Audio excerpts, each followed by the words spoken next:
उनके जीवन के लिए प्रभु आपको बहुत ऐसे आशीष दे पाए। Hallelujah, hallelujah. जल्दी से परमेश्वर के वचन की ओर चलेंगे और मैं चाहूंगा आप सभी अपने ध्यान को मेरे साथ केंद्रित कीजिएगा। दूसरे इतिहास की किताब उसका 16 अध्याय उसका पद 1 से लेकर के 10 तक हम पढ़े। उन्हें पाई परमेश्वर के इस वचन के पढ़े और सुने जाने से हम सभी को आशीष प्राप्त हो। मेरे प्रिय लोगों, जब इस वचन को पढ़ते हैं मुझे मालूम नहीं है कि आपको क्या समझ में आया या नहीं समझ में आया, लेकिन साधारण रूप से मैं इस घटना को आपके सामने रखना चाहता हूँ। जब हम इस वचन को पढ़ते हैं, यहाँ पर हम दो राजाओं के बारे में पढ़ते हैं। एक राजा है जिसका नाम है आशा और दूसरा एक राजा है जिसका नाम है बाशा। और ये आसपास में रहने वाले ही राजा है, हमें पड़ोसी हैं एक दूसरे के, और दोनों ही विश्वासी थे। और प्रभु का वचन कहता है ये जो बाशा राजा था उसने क्या किया, इस आशा राजा के ऊपर आक्रमण किया और उसकी किलाबंदी कर दी। और किलाबंदी करने के कारण क्या हुआ, अब कोई भी आशा के पास ना तो जा सकता है ना आशा के पास से आ सकता है। यानी कि ना कोई सब्जी वाला या कोई भी स्रोत प्रदान करने वाला, कोई भी आदान प्रदान या कोई भी व्यापार नहीं हो सकता है। और उसकी वजह से क्या हो रहा था, धीरे धीरे हमें आशा के राज्य में वो जो संसाधनों की कमी होने लगी, भोजन वस्तु की कमी होने लगी, अन्य तमाम प्रकार की चीजों की कमी होने लगी। और जब वो सारी चीजें कमी होना शुरू कर दिया तो एक राजा होने के नाते आशा सोचने लगा कि अब मैं क्या करूं। और तुरंत उसके मन के अंदर एक विचार आया कि मैं क्या करता हूं। एक तीसरा राजा है, वो एक अन्य जाति राजा है, वो प्रभु को नहीं जानता, प्रभु पर विश्वास नहीं करता, उसका नाम है बेन्हदद। और इसने क्या किया,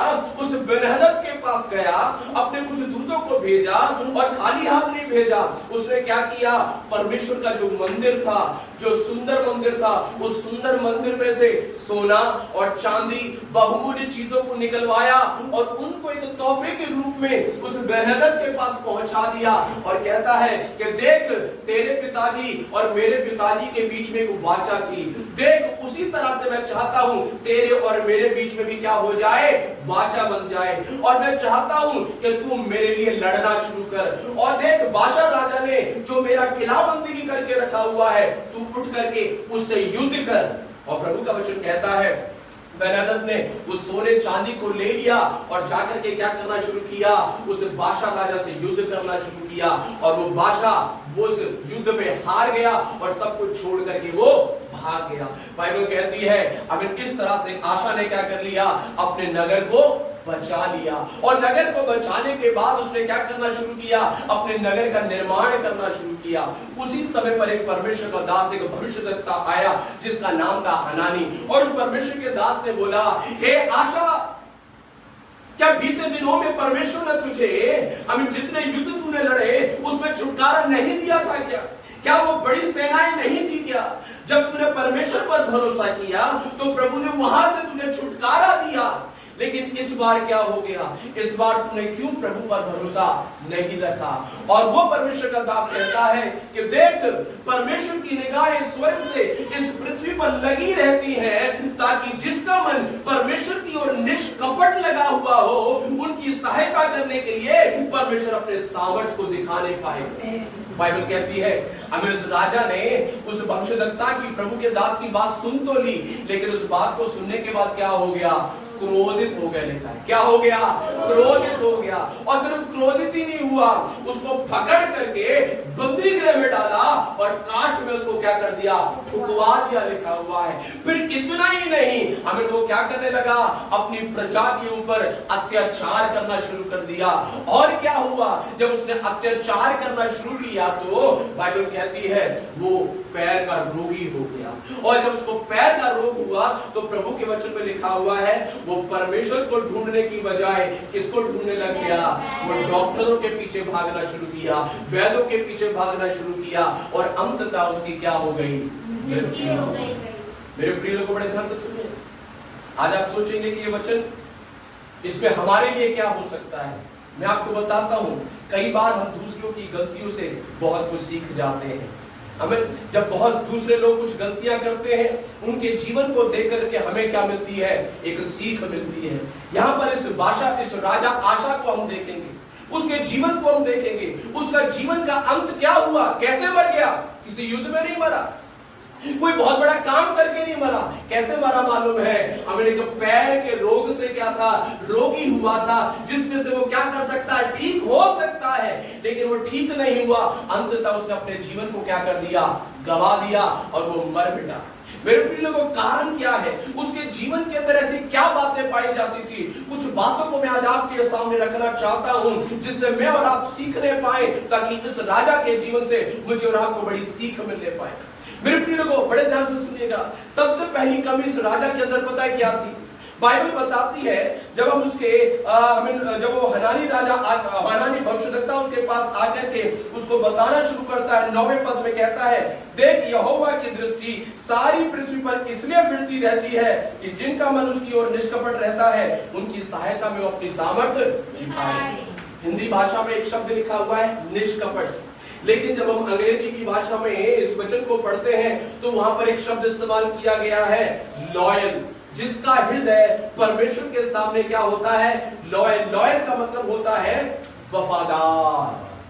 क्या मतलब है लॉयल का? वफादार। अब मेरे प्रिय लोगों, परमेश्वर का वचन भविष्यद्वक्ता आकर के इसको कहता है कि देख, परमेश्वर की दृष्टि स्वर्ग से पृथ्वी पर नीचे लगी रहती है कि जिसका हृदय, जिसका मन परमेश्वर के सामने वफादार है, उसकी सहायता करने के लिए परमेश्वर क्या करे, अपनी सामर्थ को दिखाए। मेरे प्रिय लोगों, लेकिन परमेश्वर ने इसकी सहायता नहीं की। कारण पता है क्या है? कारण ये है क्योंकि इसका हृदय परमेश्वर के सामने क्या नहीं था, वफादार नहीं था। क्योंकि ये परमेश्वर के सामने क्या नहीं है, वफादार नहीं पाया जाता था। मेरे प्रिय लोगों, आज हम अपने जीवन के बारे में सोचना है। आज हम अपने जीवन के बारे में सोचना है। हम चाहते हैं कि प्रभु हमारी सहायता करे। हम चाहते हैं कि प्रभु हमारे कष्टों में हमारी मदद करे। प्रभु चाहते हैं, हम चाहते हैं कि प्रभु हमारी सहायता करने पाए। हम चाहते हैं प्रभु हमारी प्रार्थनाओं का उत्तर देने पाए। हम चाहते हैं कि प्रभु हमारे हर एक युद्ध में हमारी सहायता करने पाए। लेकिन एक बात आज इस सुबह के समय में आपको बताना चाहता हूं, किसकी सहायता परमेश्वर करेंगे? किसकी सहायता के लिए परमेश्वर अपनी भुजाओं को बढ़ाएंगे? किसकी सहायता के लिए परमेश्वर अपने हाथ को बढ़ाएंगे? हर किसी की नहीं। बाइबल कहती है जिसका मन परमेश्वर के साथ कैसा लगा है, हमें निष्कपट, अर्थात जो प्रभु के साथ क्या है, वफादार है। आज हम अपने जीवन को जांचना है, क्या हम प्रभु के साथ वफादार है या नहीं है? हम प्रभु के साथ वफादार है या नहीं है? कई बार जब हम हमारे जीवनों को जांचते हैं, कई बार जब हमारे जीवन को हम देखते हैं, हमें हमारे जीवन में क्या पाया जाता है कि कई बार हमने क्या किया, परमेश्वर को धोखा दिया। वफादारी का उल्टा पता क्या होता है? गद्दारी होता है। कितनी बार हम अपने जीवन में प्रभु को क्या देते हैं, गद्दारी करते हैं। कितनी बार हम प्रभु के साथ धोखाधड़ी करते हैं। मेरे प्रिय लोगों, आज हम अपने आप को जांचने की जरूरत है, क्या सच में मैं परमेश्वर के साथ वफादारी से चल रहा हूं या नहीं चल रहा हूं? मेरे प्रिय लोग, एक बात मैं आपको बताता हूं, अगर हम वफादार हैं प्रभु के साथ, अगर हम ईमानदार हैं प्रभु के साथ, वो परमेश्वर आपके और मेरी सहायता करने के लिए अपने हाथ को रुकेगा नहीं, वरन मेरी और आपकी सहायता करने के लिए वो अपनी भुजाओं को बढ़ाएगा। हालेलुया। वफादार किन बातों में होना है मैं आपको बताना चाहता हूं। वफादार परमेश्वर के वचन को सुनने में, वफादार होना है निरंतर प्रार्थना करने में, वफादार होना है परमेश्वर के वचनों के अनुसार अपना जीवन बिताने में, वफादार होना है संगति में बने रहने में, वफादार रहना है परमेश्वर के इस वचन में हमें ईमानदारी के साथ चलने के लिए। मेरे प्रिय लोग, जब हम आज अपने जीवन को जांचते हैं, या सच में हम प्रभु के साथ वफादार हैं क्या? कई बार हम बोलते प्रभु आपने मेरी सहायता नहीं की, प्रभु आपने मेरी मदद नहीं की। लेकिन मैं आपको बताना चाहता हूं, अगर हम प्रभु के साथ वफादार हैं, वो परमेश्वर हमारे साथ वफादार रहेगा। Hallelujah, hallelujah, hallelujah. मेरे प्रिय लोगों, आइए हम प्रभु के साथ क्या बन जाएं, वफादार बन जाएं। प्रार्थना में हम क्या बन जाएं, वफादार बन जाएं। हमें ग्लोरी, जब इस राजा के बारे में पढ़ते हैं, क्या हुआ इस राजा के साथ? अब जब इसके राजा के बारे में आप पिछले अध्याय में जाकर के आप पढ़ोगे ना, पता है क्या लिखा हुआ है? ये एक बहुत बढ़िया राजा था। वो प्रभु के साथ चलने वाला एक परमेश्वर का दास था। वो प्रार्थना करने वाला, हर प्रकार के प्रभु के अनुग्रह में बने रहने वाले का व्यक्ति था। लेकिन क्या हुआ, जब उसके सामने एक समस्या आया, जब उसके सामने एक तकलीफ आया, जब उसके सामने एक कठिनाई आया, तो क्या हो गया? परमेश्वर की उपस्थिति में जाने के बजाय वो किसके पास चला गया? एक अन्य जाति राजा के पास चला गया। परमेश्वर की उपस्थिति में जाने की बजाय एक अन्य जाति राजा के पास क्या मांग रहा है? मदद मांग रहा है, सहायता मांग रहा है। क्या इसको वफादारी बोलेंगे या गद्दारी बोलेंगे? कई बार हमारे जीवन में जब सब कुछ अच्छा होता है तो हम प्रभु का धन्यवाद करते हैं, जब अच्छा होता है प्रभु की स्तुति करते हैं, प्रभु हमारी प्रार्थना का जवाब देता है, हम परमेश्वर को धन्यवाद देते हैं, कलीसिया में आते हैं, गवाही देते हैं। लेकिन जब हमारे जीवन में परमेश्वर की ओर से हमें उत्तर आने में देरी हो जाए, जब परमेश्वर हमारी प्रार्थना का जवाब ना दे, जब समस्याएं हमारे जीवन में बढ़ती जाती हैं, जब कठिनाइयां हमारे जीवन में बढ़ती जाती हैं, ऐसे समय पर क्या हम प्रभु के साथ वफादार रहते हैं?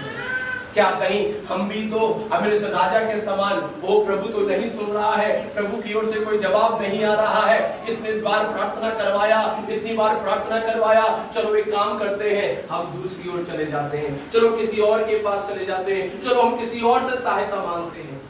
मेरे प्रियो, इसको कहते हैं हमें प्रभु के साथ गद्दारी करना। मैं आपको बताना चाहता हूँ, वो परमेश्वर हमें मेरे और आपसे यही चाहता है कि हम प्रभु के साथ क्या बने रहें? वफादार। हालेलुया। हर परिस्थिति में, हर कठिनाइयों में, चाहे दुख हो चाहे सुख हो। अय्यूब के बारे में हम पढ़ते हैं, क्या पढ़ते हैं अय्यूब के बारे में? बाइबल कहती है अय्यूब के बारे में ऐसा लिखा हुआ है कि अय्यूब के जीवन में बहुत सारे तकलीफें आए, अय्यूब के जीवन में बहुत सारे कठिनाई आए, अय्यूब के जीवन में अनेक प्रकार के विनाश और नाश आया। उसकी पत्नी आकर के उससे कहती है, हे अय्यूब, क्या तू अभी उस परमेश्वर को मानेगा? अभी तू उस परमेश्वर का भय मानेगा? परमेश्वर को कोस और तू मर जाते।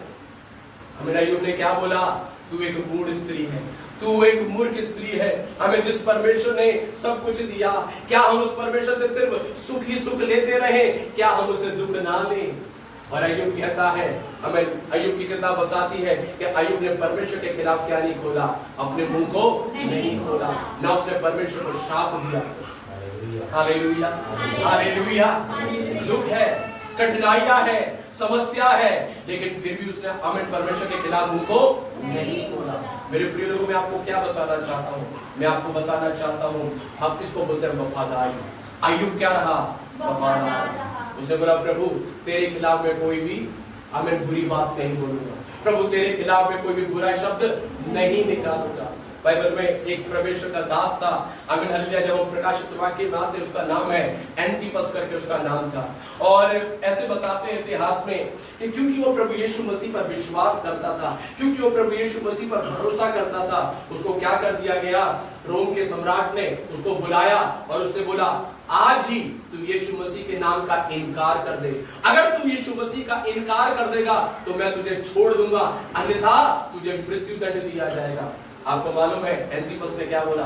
एंटिपस ने बोला, हे राजा, हे राजा, आमीन, जिस यीशु मसीह की तू बात कर रहा है, उस यीशु मसीह ने आज तक मेरे साथ कभी कोई बुराई नहीं की। आमीन, तो मैं उसके बारे में बुरा कैसे बोल सकता हूँ? मैं उसका इनकार कैसे कर सकता हूँ? जब उसने मेरे साथ कोई बुराई नहीं की तो मैं उसका इनकार कैसे कर सकता हूँ? और मेरे प्रिय लोगों, उसने राजा के उस दंड को क्या कर लिया? सह लिया। मैं आपसे क्या कहना चाहता हूँ? मैं आपको यही बताना चाहता हूँ, आइए हम वफादार बन जाए, हम वफादार बन जाएं। चाहे हमें हमारे जीवन में कष्ट भी क्यों ना हो, चाहे हमारे जीवन में समस्याएं भी क्यों ना हो, चाहे हमारे जीवन में कठिनाई भी क्यों ना आ जाए, मैं आपको बताना चाहता हूं, उन कठिनाइयों के बीच में, उन समस्याओं के बीच में, उन परेशानियों के बीच में भी अगर मैं और आप प्रभु के सामने वफादार बने रहेंगे तो बाइबल कहती है उनकी सहायता करने के लिए परमेश्वर अपनी सामर्थ्य को दिखाएगा। हालेलुया। बाइबल में पढ़ते हैं, तीन प्रभु के दास थे, शद्रक, मेशक और अबेदनगो। शद्रक, मेशक, अबेदनगो के बारे में पढ़ते हैं, हमें राजा ने उनसे बोला, हमारी मूरत के सामने क्या कर? झुक जा। हमें उन्होंने बोला, हे राजा, हमें आग के भट्टे में जाना मंजूर है, लेकिन हम उस मूरत के सामने झुकने के लिए तैयार नहीं है। इसको बोलते हैं वफादारी। वो प्रभु के वचन के प्रति क्या रहा? वफादार रहा। कुछ भी हो जाए, मैं परमेश्वर के वचन का पालन करने में क्या नहीं करूंगा? कमी नहीं करूंगा। मैं हालेलुया आज्ञाकारिता नहीं करूंगा। और बाइबल कहती है उस राजा ने उस भट्टे की आग को 7 गुना बढ़ा दिया। और प्रभु के वचन में ऐसे लिखा हुआ है, शद्रक मेशक अबेदनगो को जब उस आग के भट्टे में डाला गया, अब उनको डाला तो गया, लेकिन हमें जो डालने वाले थे वो जल गए, लेकिन शद्रक मेशक अबेदनगो को एक आंच तक नहीं आया। कारण पता है क्या है? हमें जो जिसका हृदय प्रभु के साथ वफादारी के साथ बना रहता है, उनकी सहायता करने के लिए परमेश्वर अपनी भुजाओं को बढ़ाता है। आज हम अपने आप को जांचना है। मैं आज इस सुबह के समय आप सभी को यही बताना चाहता हूँ, हम प्रभु के साथ क्या बन जाएं? वफादार बन जाएं। चाहे दुख हो, चाहे सुख हो, चाहे कठिनाइयां हो, चाहे कुछ भी क्यों ना हो। मुझे मालूम है इन दिनों में मसीह जीवन जीना आसान नहीं है। इन दिनों में मसीह जीवन जीना आसान नहीं है। संसार हमें कई बार कई तरह के ताने भी मारता है जब हम प्रभु के वचन को लेकर के चलते हैं। हमें समाज के लोग कई बार हमें कई तरह की बातें बोलते हैं, लेकिन मैं एक बात बताना चाहता हूँ, उन सब की बातों को एक तरफ करते हुए अगर मैं और आप फिर भी प्रभु के साथ वफादार बने रहेंगे तो ये परमेश्वर मुझे और आपको बहुत ऐसे आशीष देगा। बाइबल कहती है दानियल के बारे में, बाइबल में ऐसे लिखा हुआ है, दानियल एक गुलाम था और गुलामी में उसको जब लाया गया तो राजा ने क्या किया? राजा ने बोला कि इन सब गुलामों को क्या करो, जो खाना मैं निर्धारित करूंगा वो खाना इनको खिलाओ। और जो खाना उस राजा ने उनको निर्धारित किया था वो एक ऐसा भोजन था जो कि यहूदियों के वचन के अनुसार क्या था? अयोग्य और अशुद्ध भोजन था। आपको मालूम है दानियल ने क्या कहा? उसने कहा, हे राजा, हमें प्रधान से कहा हम ये भोजन नहीं खा सकते हैं, हम ये भोजन नहीं खा सकते हैं, हमें क्या कर दो? सूखा साग पात दे दो, हमें केवल हरी सब्जी हमें दे दो, ये हमें सब कुछ मत दो, राजा का भोजन हमें मत दो। प्रधान ने बोला नहीं नहीं नहीं नहीं नहीं, अगर तू ये भोजन नहीं खाएगा और हमें क्या हो जाएगा? सिर्फ सूखा साग पात खाएगा तो तुम कमजोर हो जाओगे और निर्बल हो जाओगे, और फिर राजा मुझसे पूछेगा कि भाई ये बीमार कैसे हैं, हमें क्यों इनको खाना क्यों नहीं दिया गया? तो मेरी गर्दन क्या हो जाएगी? हमें नले कटने पर आ जाएगी। लेकिन दानियल ने बोला, हे प्रधान तू चिंता मत कर, तू 10 दिन के लिए काम कर, बाकी लोगों को राजा का भोजन दे और हमें सिर्फ क्या दे? साग पात दे दे, और 10 दिन के बाद जांचना कैसा दिखता है। बाइबल कहती है उस प्रधान ने बाकी लोगों को तो राजा का भोजन जिसमें मांस मच्छी सब कुछ है और बहुत सारी चीजें हैं। राजा का भोजन कैसा होता है? थोड़ा थोड़ी होता है। उन बाकी सब लोगों को क्या दिया जा रहा है? राजा का भोजन दिया जा रहा है। और दानियल के 3 दोस्त थे, इन 4 लोगों को क्या दिया जा रहा था? सिंपल साधारण सा साग पात। और प्रभु का वचन कहता है कि 10 दिन के बाद जब देखा गया, इनके चेहरे कैसे थे? उज्जवल थे, इनके चेहरे में एकदम से ऊर्जा थी और इतने चमक रहे थे, ये इतने हष्ट-पुष्ट लग रहे थे, और बाकियों को देखा वो इनके मुकाबले पर कुछ भी नहीं। Hallelujah hallelujah. हमें इसको बोलते हैं वफादारी। गुलामी में है लेकिन फिर भी प्रभु के वचन के साथ कैसे रहे? उन्होंने कहा इसके साथ हम मिलावट नहीं करेंगे, इसके साथ हम मिलावट नहीं करेंगे, चाहे कष्ट उठाना पड़ जाए, चाहे जीवन खतरे में भी डालना पड़ जाए, चाहे समस्याएं आ जाए, लेकिन हर परिस्थिति में हम कैसे रहेंगे? हमें वफादार बने रहेंगे। और आपको मालूम है परमेश्वर ने दानियल की वो वफादारी देखी, और जिस देश में दानियल गुलाम बनकर के आया था उस देश का ने क्या बना दिया? उसको गवर्नर बना दिया। हालेलुया। मैं आपको क्या बताना चाहता हूँ, अगर हम परमेश्वर के साथ वफादार हैं तो परमेश्वर अपनी सामर्थ को मेरे और आपके लिए बढ़ाएगा और अपने सामर्थ को मुझे और आपको दिखाएगा। विशेष करके आज इस दिन में हमें हालेलुया प्रमोद जी और उनका परिवार यहाँ पर आए हुए हैं। मैं आपको बताना चाहता हूँ आप प्रभु के साथ वफादार बने रहिएगा, हर एक बातों में आप वफादार बने रहिएगा, प्रार्थना में वफादार रहिएगा, वचन में वफादार रहिएगा, वचन के पालन करने में वफादार रहिएगा। परमेश्वर अपने हाथ को बढ़ाएगा और हर एक जरूरत को स्वर्ग से परमेश्वर पूरा करके दे देगा। हालेलुया हालेलुया आमीन। Praise Lord. आपके बेटे यहाँ पर जो वफादारी के साथ प्रभु की उपस्थिति में चलते हैं, आमीन। Praise Lord. सचिन जो वफादारी के साथ प्रभु की उपस्थिति में बना रहता है, मैं आपको बताना चाहता हूँ वो परमेश्वर आपकी सहायता करने के लिए अपने हाथ को बढ़ाएगा। Hallelujah hallelujah. हमें सबसे पहली कमी इस राजा की पता है क्या थी? वो क्या नहीं था? वफादार नहीं था, वफादार नहीं था। इसलिए भविष्यद्वक्ता को आके बताना पड़ा, अगर तू वफादार बना रहता तो परमेश्वर उस अन्य जाति राजा से तुझे क्या कर लेता? बचा लेता। लेकिन समस्या क्या है इसके साथ? कोई वफादारी है ही नहीं, कोई वफादारी है ही नहीं। कभी अगर जब सब कुछ अच्छा है तो परमेश्वर के साथ, थोड़ा सा समस्या हो गया तो दूसरे के साथ। हमारा जीवन ऐसा नहीं होना है। चाहे सब कुछ कैसा भी हो, सुख हो चाहे दुख हो, हमें स्वास्थ्य हो चाहे बीमारी हो, चाहे कठिनाई हो, आइए हम किसके साथ बने रहे? प्रभु के साथ बने रहे। उसको बोलते हैं वफादार। जल्दी से मैं दूसरी बात इस राजा के बारे में बताता हूँ। दूसरी समस्या इस राजा के अंदर पता क्या था? दूसरा था, एक तो वफादार नहीं था, दूसरा क्या है? इसके अंदर प्रभु के प्रति विश्वास भी नहीं है। क्या नहीं है? विश्वास नहीं है, अविश्वास हो गया था। और यही कारण है कि क्या करना शुरू कर दिया? प्रभु की उपस्थिति में आने के बजाय, प्रभु को ढूंढने के बजाय, प्रभु से प्रार्थना करने की बजाय वो कहां पर चला गया? बेन्हदद राजा के पास चला गया।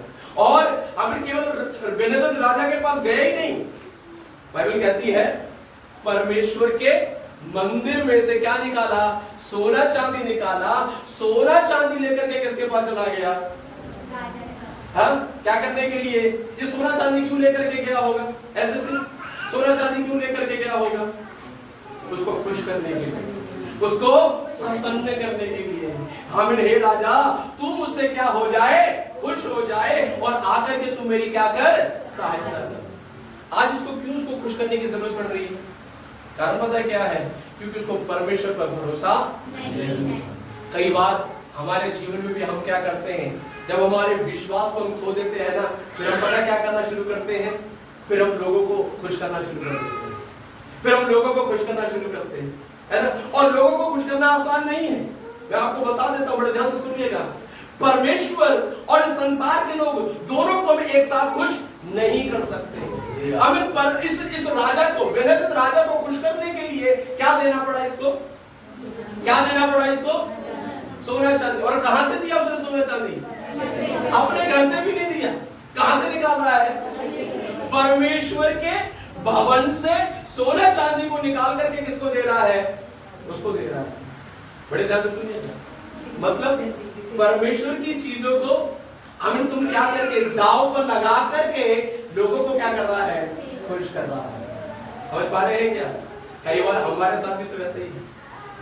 मैंने कहा ना, परमेश्वर के संसार के लोगों को जब हम खुश करना शुरू करते हैं ना, बहुत सारी चीजें हमें दाव पर लगानी पड़ती है। कई बार रिश्तेदारों को खुश करने के लिए संगति छोड़ करके हम जाने के लिए तैयार हैं। कहीं मेरा रिश्तेदार क्या ना हो जाए, गुस्सा ना हो जाए।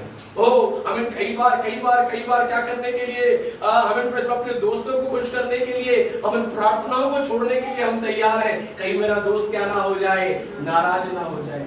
मैंने कहा ना, कई बार पास्टर जी, अभी भाई साहब आप तो पीते नहीं थे, फिर आपने कैसे पी ली? पास्टर जी क्या करूं? रिश्तेदारों ने बिठा दिया और रिश्तेदार ने बोला, अरे अगर तू मेरा अगर रिश्तेदार है, अगर तू मेरा भाई है तो क्या कर, अभी एक तो पी ले, एक बार पी ले बस। तो क्या करने के लिए? उस रिश्तेदार को, उस साधु को, या जो भी है उसको खुश करने के लिए आपने क्या कर दिया? पास्टर जी अगर नहीं पीता तो क्या मान जाते?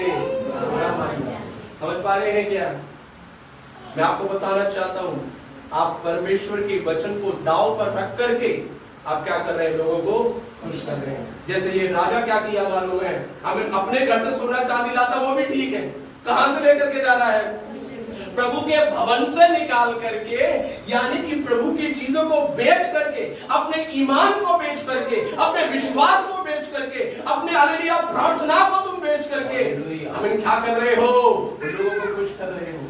क्योंकि हमको लगता है ये हमारी सहायता करेंगे, हमको लगता है वो भाई साहब हमारी सहायता करेंगे, हमको लगता है वो व्यक्ति हमारी सहायता करेगा। मैं आपको बताना चाहता हूँ, बाइबल कहती है जब संकट का दिन आता है, हमें कोई भी सहायता करने के लिए खड़ा नहीं होता है। जब समस्या आती है, हमें हर एक छोड़ करके भाग जाएगा। लेकिन एक परमेश्वर है जिसने कहा, मैं ना तो कभी तुझे छोड़ूंगा और ना तो तुझे कभी त्यागूंगा। Hallelujah, hallelujah. मेरे प्रिय लोगों, मेरे प्रिय लोगों, मैं आपको क्या बताना चाहता हूँ, प्रभु पर विश्वास रखें, प्रभु पर भरोसा रखें और हालेलुया लोगों को खुश करना बंद करें। हमें किसको खुश करना है? किसको खुश करना है? परमेश्वर को खुश करना है। प्रभु को प्रसन्न करने वाले बने, प्रभु को प्रसन्न करने वाले बने, प्रभु को खुश करने वाले बने। ये व्यक्ति, जिस व्यक्ति की मैं बात कर रहा हूँ आशा की, वो क्या था? लोगों को खुश किया करता हूँ, लोगों को खुश कर रहा है, क्योंकि वो सोच रहा है ये मेरी क्या करेंगे? सहायता करेंगे। कोई मनुष्य किसी की सहायता नहीं कर सकता। मैं आपको बताता हूँ, और करने भी चाहे, एक और बात बताता हूँ, अगर कोई करना भी चाहे, हर किसी की क्या है? एक सीमा है। हर एक व्यक्ति क्या कहेगा? एक दायरे तक मैं तुम्हारी क्या कर सकता हूँ? मदद कर सकता हूँ, लेकिन एक सीमा के बाहर कोई जाकर के मदद नहीं कर सकता। लेकिन ये परमेश्वर है जो सारी सीमाओं को तोड़कर, हर एक हालेलुया हम सीमाओं को तोड़कर हमें हमारे सोच और विनती और विचारों से भी बढ़कर के कार्य करने वाला हालेलुया, आमीन, ग्लोरी टू गॉड। हम प्रभु के कार्य को जानते हैं कि कैसे परमेश्वर ने बीते दिनों में, है ना, वो राजा वो हनानी आकर के क्या कर रहा था? उसको याद दिला रहा था कि हे राजा, बीते दिनों में जब सेनाएं तेरे खिलाफ आई थी युद्ध करने के लिए, इधर ध्यान दीजिएगा, तो आमीन, क्या परमेश्वर ने तुझे सहायता नहीं की थी? जब तेरा विश्वास प्रभु के ऊपर था, क्या प्रभु ने तेरी सहायता नहीं की थी? हाँ, की थी। तो अगर वही विश्वास तू इस बार भी रखता, तो प्रभु तेरी सहायता करता या नहीं करता? मैं आपको बताना चाहता हूँ, कई बार आमीन, जब जीवन में परिस्थितियां आए, कई बार हमको ऐसा हो सकता है कि आमीन, अब कौन हमारी सहायता करेगा? जब आपका विश्वास कमजोर होने लगे, जब आपका विश्वास आमीन निर्बल होने लगे, मैं आपको बताना चाहता हूँ, पुरानी गवाहियों को याद करिएगा, पुरानी गवाहियों को याद करिएगा कि बीते दिनों में प्रभु ने कैसे मेरी सहायता की थी। बीते दिनों में जब मेरे जीवन में समस्या आया था, बीते दिनों में मेरे जीवन में जब बीमारी आई थी, बीते दिनों में जब लोगों ने मुझे छोड़ दिया था, बीते दिनों में जब कोई मेरी सुधि लेने वाला नहीं था, उस समय पर इस परमेश्वर ने कैसे मेरी सहायता की थी। मैं आपको बताना चाहता हूँ, उन पुरानी गवाहियों को जब आप याद करेंगे ना, आपका विश्वास अपने आप से बढ़ना शुरू हो जाएगा। Hallelujah, hallelujah, hallelujah. और एक और बात बता करके, अंतिम बात बता करके मैं समाप्त करना चाहूंगा। Praise God. पहला मैंने आपको बताया कि आमीन, हालेलुया, इसका हृदय क्या नहीं, प्रभु के साथ वफादार नहीं है। दूसरा मैंने आपको बताया कि प्रभु पर विश्वास नहीं करता था, और इसीलिए अब ये क्या कर रहा था? हमें उस राजा को प्रसन्न करने की कोशिश कर रहा है। और तीसरी बात मैं बता करके समाप्त करना चाहूंगा, वो ये है, इसका हृदय कठोर हो गया। क्या हो गया? क्या हो गया? कठोर हो गया। कैसे कठोर हो गया? बोले के पास जी कैसे कठोर हो गया? मैं आपको बताता हूँ। आमीन, इसने उस राजा के पास जाकर के क्या किया? उससे सहायता मांगी, मदद मांगी। उसने मदद किया या नहीं किया? मदद किया। मदद करने से क्या हो गया? उसका देश तो क्या हो गया? बच गया। आप बोलेंगे पास्टर जी उसने अपना देश बचा लिया, तो अच्छी बात है ना। आप कह रहे हो कि उसका हृदय कठोर हो गया, तो मैं आपको बताता हूँ, उसने अपना देश तो बचा लिया, लेकिन क्या खो दिया? क्या खो दिया? अपना जीवन को। देश तो क्या हो गया, लेकिन क्या खो दिया? आपको मालूम है प्रभु यीशु ने क्या कहा? प्रभु यीशु मसीह ने कहा, अगर एक व्यक्ति पूरे संसार को जीत ले और अपने ही प्राण की हानि उठाए तो उसे क्या लाभ होगा? हमने सब कुछ बचा लिया, सब कुछ हासिल कर लिया, सब कुछ कर लिया, लेकिन अंत में हमने अपने प्राणों को भी क्या कर दिया? हमने बच्चों को सिखाया प्रार्थना करो, हमने बच्चों को सिखाया बाइबल पढ़ो, हमने हालेलुया सबको बताया सिखाया। मैं अपना उदाहरण लेता हूँ, मैं सबको बता रहा हूँ वो प्रभु में बने रहो, विश्वास में बने रहो, और मैंने क्या कर लिया? अनेकों लोगों को जा करके सुसमाचार सुना करके हमें हालेलुया 100, 150, 200, 500 लोगों को प्रभु में बचा लिया, लेकिन मैं खुद ही क्या नहीं करता? खुद ही प्रभु के वचन पे नहीं चलता, खुद ही प्रभु के मार्ग पर नहीं चलता। दुनिया को तो बचा लिया, लेकिन अपने प्राण को क्या कर दिया? समझ पा रहे हैं क्या? समझ पा रहे हैं क्या? इसमें अपने देश को तो बचा लिया, लेकिन अपने प्राण को क्या कर दिया? मेरे प्रिय लोगों, बाइबल कहती है जब वो अपने देश को जब बचा लिया, तब एक परमेश्वर का दास उसके पास आया। उस प्रभु के दास ने बोला, तेरे अंदर ये कमी है, तेरा मन प्रभु के साथ वफादार नहीं है। वो आकर के उसको अच्छी बात बता रहा है, बुरी बात बता रहा है? उसको समझा रहा है ना। किसकी बात बता रहा था? प्रभु की आवाज उसको सुना रहा है, प्रभु का वचन उसको सुना रहा है। और ये प्रभु के वचन को सुनने के बाद इस राजा ने क्या किया? इस राजा ने क्या किया? बाइबल कहती है वो क्रोधित हो गया और इस प्रभु के दास को भविष्यद्वक्ता को पकड़ करके कहां पर डाल दिया? कहां पर डाल दिया? कारण क्या है मालूम है? कारण पता है क्या है? कारण ये है कि जो वचन उसको समझाया जा रहा था उसको वो समझ में नहीं आ रहा। कई बार प्रभु के दास लोग हमें आकर के वचन बताते हैं, लेकिन कुछ लोग पता क्या करते हैं उस वचन को, कुछ लोग सुन करके तो क्या हो जाते हैं? खुश हो जाते हैं, चलो प्रभु ने मुझसे क्या किया? बात किया। लेकिन कई बार कुछ लोग क्या हो जाते हैं? गुस्सा हो जाते हैं।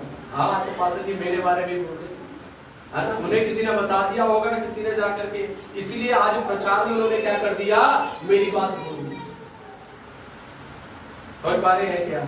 मैं आपको बताना चाहता हूँ, किसी ने कुछ नहीं बताया, बताने वाला परमेश्वर है। बताने वाला परमेश्वर है।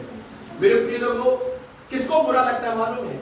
किसी ने ऐसे कहा, अगर आपको वचन सुनते समय कुछ बात चुभ रही है ना तो अच्छी बात है। कारण पता है क्या है? क्योंकि कम से कम आप जिंदा हैं अभी, वरना मुर्दे होते उनको कभी क्या नहीं होता, उनको कितना भी चुभोते रहो उनको कोई असर नहीं होता। अगर आपको चुभ रहा है इसका मतलब आप प्रभु में अभी जिंदा है। हालेलुया। इसलिए मन फिरा ले, क्रोधित ना हो, मन फिरा ले। कई बार हो सकता है प्रभु के दासों की बात चुभे, हो सकता है कभी पास्टर की बात क्या करे चुभे। अगर आपको चुभ रही है क्रोधित ना हो, हमें उस वचन के आगे समर्पण करें, उस वचन के आगे अपने आप को दीन करें। कारण पता है क्या है? परमेश्वर, सुनिए ना बड़े ध्यान से, परमेश्वर हमें इस राजा के प्राण को क्या करना चाहता था? बचाना चाहता था। प्रभु को मालूम है आने वाले समय में क्या आने वाला है। एक बीमारी इसके जीवन में आने वाला है, आने वाले समय में क्या आने वाला है? एक समस्या इसके जीवन में आने वाला है। आप में से कुछ लोग बोलेंगे पास्टर जी ये जो इसको बीमारी हुआ ये प्रभु ही तो लेकर के आया होगा। नहीं नहीं नहीं, बीमारी कभी कौन नहीं लेके आता? प्रभु लेकर के नहीं आता है। कोई बीमारी प्रभु लेकर के नहीं आता है। आपको मालूम है जब इस राजा ने प्रभु के साथ धोखाधड़ी किया तो इस भविष्यद्वक्ता के जरिए प्रभु ने एक दंड दिया इसको, बीमारी नहीं बोला। उसने बोला, भविष्यद्वक्ता ने आकर के बोला, अब तू जीवन भर क्या देखता रहेगा? युद्ध और लड़ाइयां देखता रहेगा। प्रभु ने ये नहीं बोला कि मैं तुझे क्या कर दूंगा? बीमारी देकर के खत्म कर दूंगा। प्रभु ने बोला अब तू युद्ध देखेगा, अब तू लड़ाइयां देखेगा। क्यों? प्रभु चाहते थे कि अभी भी ये क्या कर ले? मन फिरा करके प्रभु के पास आ जाए, लौट करके आ जाए। लेकिन ये भाई साहब को क्या लगा? बड़ा बुरा लग गया। इतना बुरा लग गया, इतना बुरा लग गया, है ना? कुछ लोगों को जब बहुत ज्यादा बुरा लग जाता है तो क्या करते हैं? क्या करते हैं? पास्टर जी अब से हम आपके चर्च में नहीं आएंगे, अब से हम आपकी प्रार्थना सभा में नहीं आएंगे, है ना? इसको बोलते हैं कांटों से ठोकना। क्या करते हैं ना? कांटों से ठोक देना। हाँ पास्टर जी अगर आप हमारे खिलाफ बोलेंगे तो हम बिल्कुल नहीं आएंगे। अगर आप चाहते हो हम आपकी कलीसिया में आए, आप चुपचाप रहना, हम जैसे करते हैं वैसे हमें करने देना, जैसे हम रहते हैं वैसे हमें दे देना। तो हो गया ना पास्टर जी कि आपने क्या बांध दिए? फिर तो आपने पास्टर जी के क्या बांध दिए? आपका वो बांध दिए तो ठोक दिया ना काट में। पास्टर जी अगर आप चाहते हो हम आपके चर्च में आए तो आप क्या करेंगे? चुपचाप रहेंगे। हम कैसा नहीं कुछ भी करें आप कुछ नहीं बोलेंगे। समझ पा रहे हैं क्या? समझ पा रहे हैं क्या? Hallelujah, hallelujah. हमें इसने क्या कर दिया? उस हमें प्रभु के दास को कांटों में ठोक दिया और हमें उसका हृदय इतना कठोर हो गया, ना वो परमेश्वर के वचन को समझ पा रहा है, ना उसको ये समझ में आ रहा है कि जो मैं कर रहा हूं मैं क्या कर रहा हूं। मैं प्रभु के दास को क्या कर रहा हूं? जेल में डाल रहा हूं। मैं परमेश्वर के भविष्यद्वक्ता को कांटों में ठोक रहा हूं। और मैं एक और बात बताना चाहता हूं, जब हृदय कठोर हो जाता है ना, एक व्यक्ति को कुछ भी समझ नहीं आता। ना उसे परमेश्वर का वचन समझ में आता है, ना उसे ये समझ में आता है कि मेरे सामने जो खड़ा है वो कौन है। कई बार कुछ विश्वासी लोग इतना गुस्सा हो जाते, इतना गुस्सा हो जाते, पास्टर जी आपकी हिम्मत कैसे हुई बोलने के लिए? मैं सोचता हूँ आपकी कैसे हिम्मत होगी ऐसा बोलने की? तुम हमसे पूछ रहे हो हमारी कैसे? भाई हमारे पास तो बोलने के लिए क्या है? हिम्मत का मैं बताता हूँ, ये है हमारी हिम्मत, ये है हमारी हिम्मत, है ना? वरना हमें मेरे सामने यहाँ पर उम्र में कुछ बड़े लोग भी बैठे हुए हैं, मेरे शब्द का कोई मूल्य नहीं है, लेकिन जब ये मेरे पास है ना, वो हिम्मत है, वो अधिकार है मेरा। समझ पा रहे हैं क्या? लेकिन आप जो पास्टर जी से बोल रहे हो आपकी कैसे हिम्मत हुई? उनसे बोला जाए भाई साहब आपकी कैसे हिम्मत हुई पास्टर से ऐसे बात करने के लिए? समझ रहे हैं क्या? समझ रहे हैं क्या? आमीन। मेरे प्रिय लोगों, इस राजा का हृदय क्या हो गया? ऐसा कठोर हो गया, ना उसे वचन समझ में आ रहा है, ना उसे ये समझ में आ रहा है कि मेरे सामने कौन खड़ा हुआ है। अरे कई बार बच्चों को देखो, जब गुस्सा आता है, मन कठोर हो जाता है, उनको ये समझ नहीं आता कि मैं किससे बात कर रहा हूँ। कई बार आपा खो करके अपने पिताजी के साथ क्या करना शुरू कर देते हैं, बुरी तरह से बात करना शुरू करते हैं। ये यहाँ पर बैठे हुए बच्चों में बड़े ध्यान से सुनना, मैं बताना चाहता हूँ, हमेशा याद रखना आप किससे बात कर रहे हो। Glory to Jesus. इसका हृदय ऐसा कठोर हो गया कि वो क्या करना शुरू किया, परमेश्वर के दास के साथ बुरी तरह से बात करना शुरू किया, उसको काट में डाल दिया। और उतना ही नहीं, फिर ऐसा लिखा हुआ है वो लोगों के साथ, प्रजा के ऊपर भी क्या करने लगा, क्या करने लगा।